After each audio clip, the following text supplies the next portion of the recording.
Hola, en el capítulo anterior sobre esta saga del Frente Oriental habíamos visto cómo en la ofensiva iniciada el 12 de enero de 1945 las tropas soviéticas habían penetrado y destruido la línea defensiva alemana a la orilla occidental del río Vístula y habían avanzado rápidamente hasta el río Oder, llegando a este a finales de enero de 1945. En esa oportunidad les pasó lo mismo que les había pasado a mediados de 1944 cuando llegaron al Vístula, es decir, que su avance había sido tan vertiginoso, tan rápido, que se habían comenzado a producir problemas logísticos, las líneas de suministro se habían vuelto demasiado largas y además el ejército soviético necesitaba reorganizarse y reemplazar las bajas tanto de soldados como de armamento.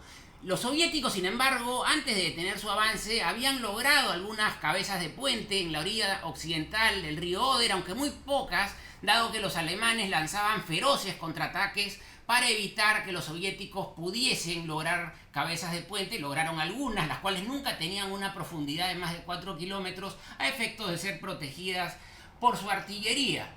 El frente del Oder, el frente que defendía el grupo de ejércitos alemán, iba en un punto en el norte, en el Báltico, y se dirigía hacia el sur hasta donde confluyen los ríos Oder y Nice. Ahí el grupo de ejércitos Vístula se unía con el grupo de ejércitos centro-alemán al mando del mariscal Ferdinand Schörner.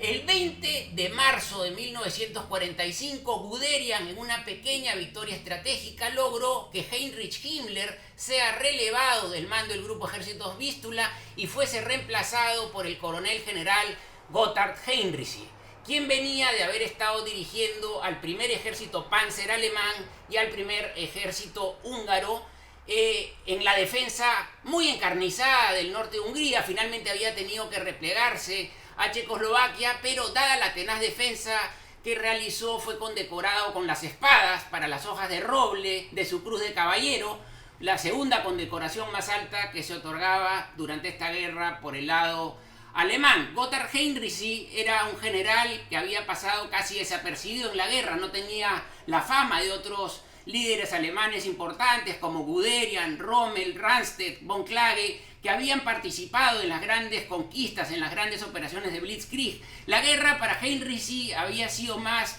una larga y dolorosa y también lenta retirada desde los suburbios de Moscú y hasta los Cárpatos. Pero no se vaya a pensar por esto de que no había luchado tenazmente por cada metro cuadrado.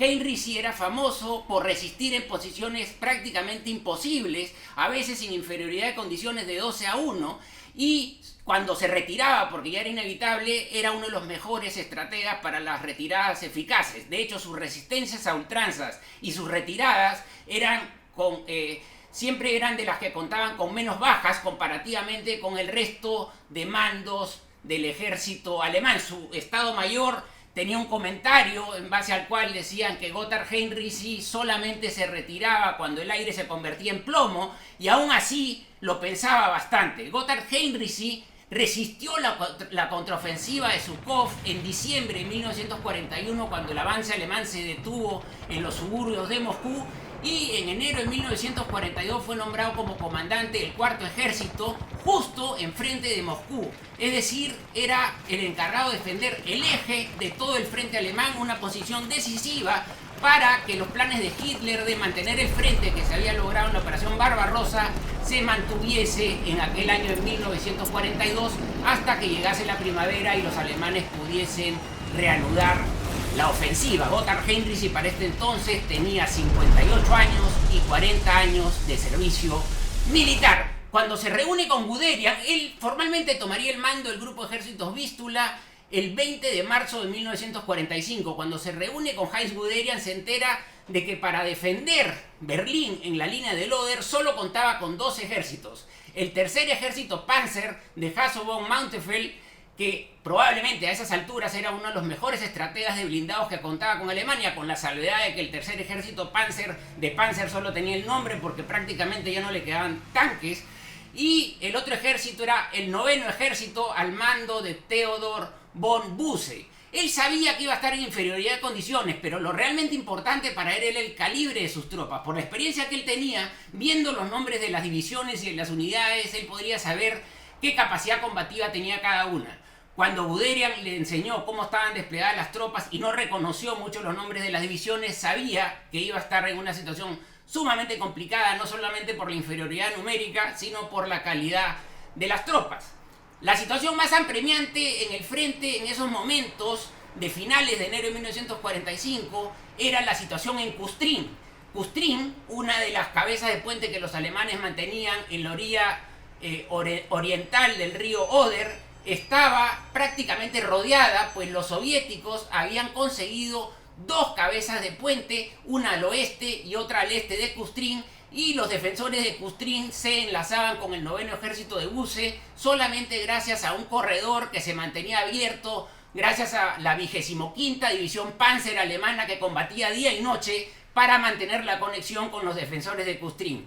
Heinrici aún no había tenido oportunidad de llegar al frente cuando se enteró a través de Guderian que Adolfo Hitler en persona le había ordenado a Theodor Busse, comandante del 9º ejército, que lanzase un ataque para destruir a la cabeza de puente soviético al oeste de Kustrin.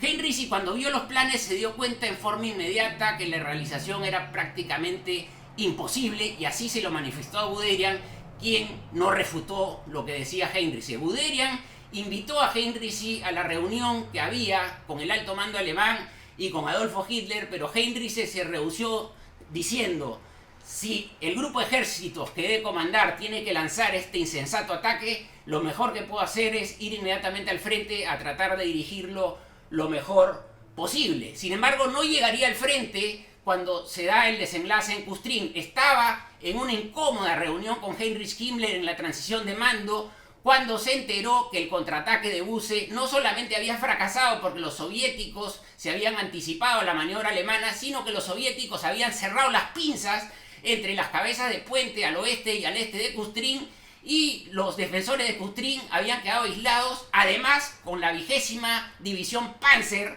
que ya no podría ser reemplazada y que era vital para el grupo de ejércitos del grupo Vístula.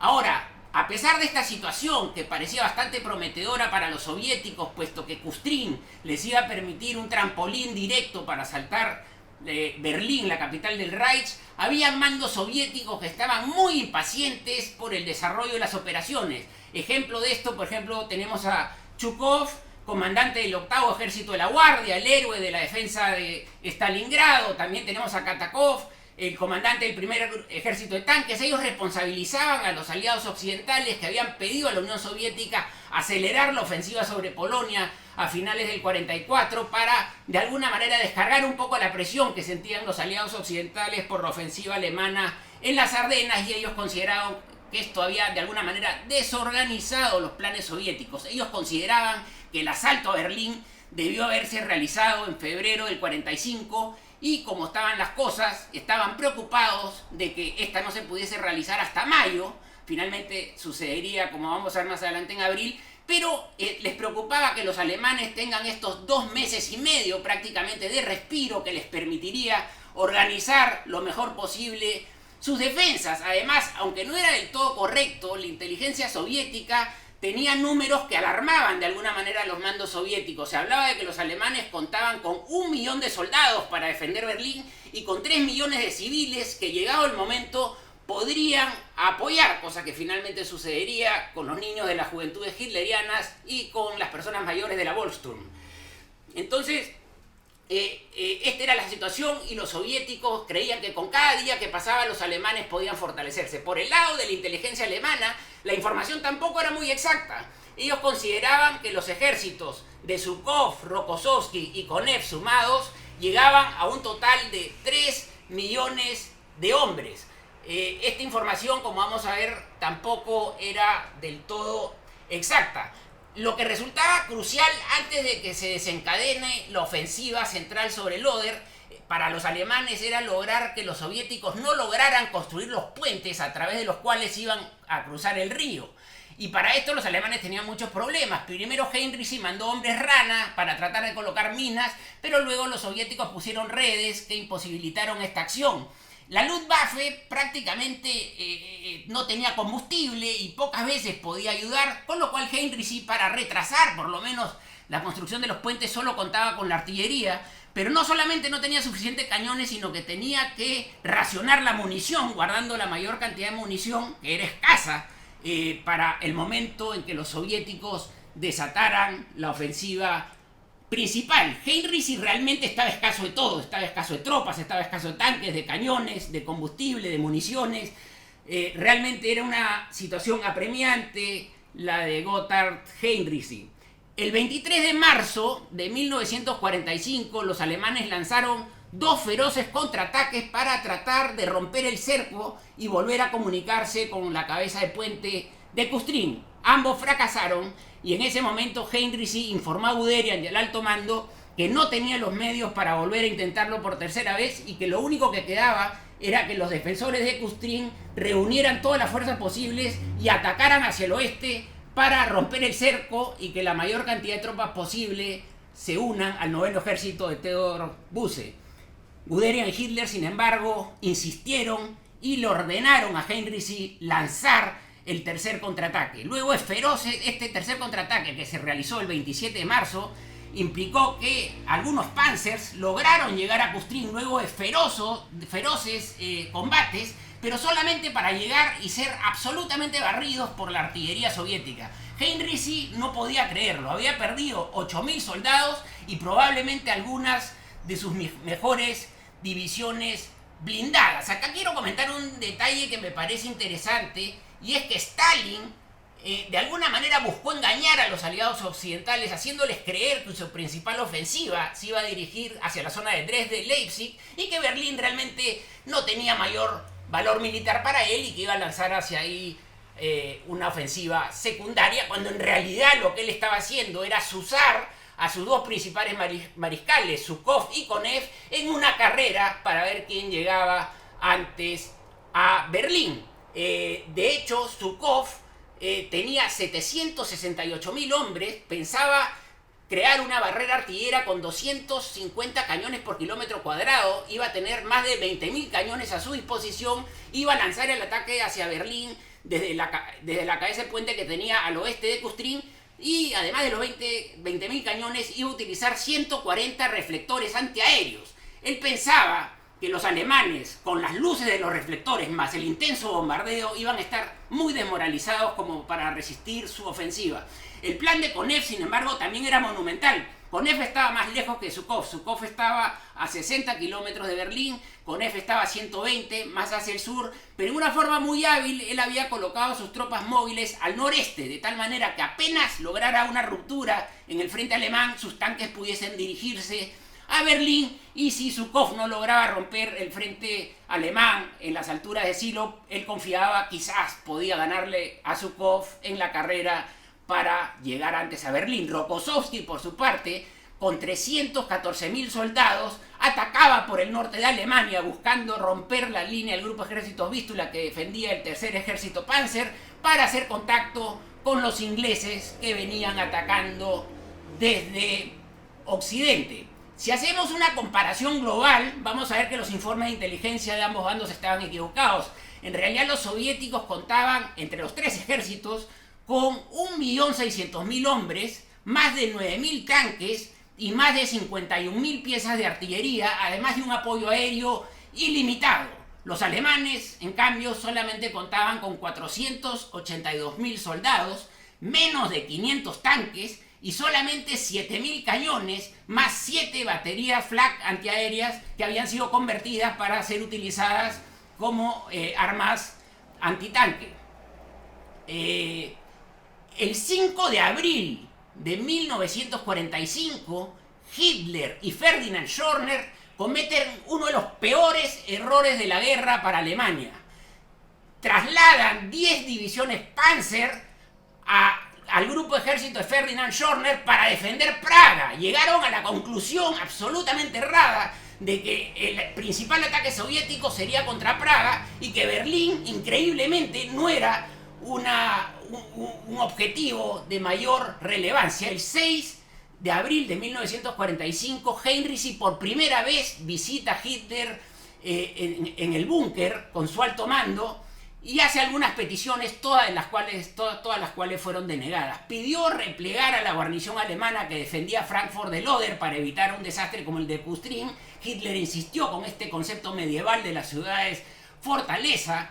Pidió también que se le devuelvan las divisiones Panzer que se habían mandado para defender a Praga. También le fue negado, y fue muy sincero cuando dijo que, como él preveía que el principal ataque soviético se iba a dirigir contra el 9º ejército, había reforzado lo mejor posible el 9º ejército, pero dejando al 3er ejército Panzer casi sin posibilidades de combatir. Y él decía, este ejército solamente está protegido en este momento por la crecida muy importante que tiene en ese sector el río Oder. Fue muy sincero y dijo, haré mi mejor esfuerzo, pero yo no creo que realmente podamos contener con las fuerzas que tenemos actualmente una ofensiva soviética. Heinrich salió de esta reunión sumamente frustrado. Se le ofrecieron refuerzos que no tenían ninguna experiencia en combate. Goering ofreció 100.000 hombres de la Luftwaffe, Himmler ofreció 25.000 de las SS, Dönitz ofreció 12.000 marineros, y Heinrich decía, pero estas personas no tienen ninguna experiencia ni de infantería ni en combate terrestre, van a ser masacrados, no tienen ninguna preparación. Salió sumamente frustrado, pero no por eso estaba menos decidido a dar su mejor esfuerzo para detener a los soviéticos. Durante el tiempo que estuvo al mando, Heinrich, desde el 20 de marzo, había visitado cada posición alemana en el frente, había hablado con cada comandante de cada división, de cada regimiento, y había dispuesto sus tropas de la menor manera posible, enfocándose en tener mucho cuidado en los lugares donde se unía una división con otra, pues estos eran los lugares donde los soviéticos normalmente concentraban sus mayores esfuerzos a la hora de atacar. Heinrich estaba en su cuartel general analizando el momento en el cual los soviéticos podrían atacar. Él consideró, revisando reportes de inteligencia, reportes de reconocimiento de aviones aéreos alemanes y de interrogatorio a prisioneros soviéticos, llegó a la conclusión que el ataque sería entre el 15 y el 16 de abril. Él había diseñado una estrategia que ya le había servido bastante desde 1942, y que era generar 3 kilómetros atrás de la primera línea del frente una segunda línea, para, en base a la información de inteligencia que analizaba, más ese sexto sentido que tenía y que casi nunca le fallaba, replegar a todo su ejército a la segunda línea para evitar que se causen bajas con el bombardeo de artillería y de aviación enemiga. Y cuando este bombardeo acabara, las tropas tenían que regresar. Eran las 8:15 de la noche del 15 de abril de 1945, cuando Gotthard Heinrich toma la decisión de que el ataque es inminente y dicta una orden de una sola línea a su alto mando, que todo el 9º ejército de Theodor Busse se repliegue a la segunda línea. Él en ese momento no tenía cómo saberlo, pero estaba a un poco más de 7 horas de iniciar la última y desesperada defensa para salvar a la capital del Reich de los 1000 años. Gracias.